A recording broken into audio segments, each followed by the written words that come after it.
Morning guys. Today is Thursday. Yay! Thursday na ngayon. Thursday, Friday, Saturday. 3 days na lang guys. Dito guys sa Hong Kong.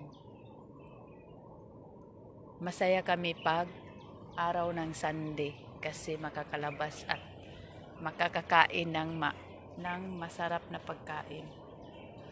Okay?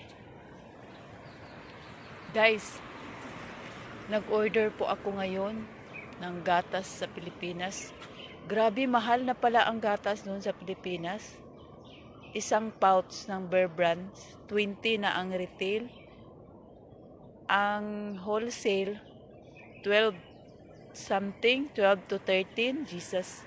Dati yung before ako nagpunta dito sa Hong Kong, mayroon pa mang tag-10. Ngayon, nag-inquire ko, 12-13 na. Grabe, ang mahal sa bilihin sa Pinas, uy.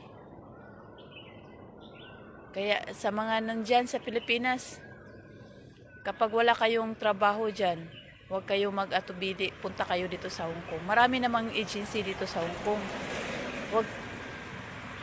Apply kayo ng marami. Hindi lang isa. Araw-araw kayo nang mag-apply ng saan-saang agency. Marami dito. Malaki ng sahod dito sa Hong Kong. May rest day pa. O saan ka pa.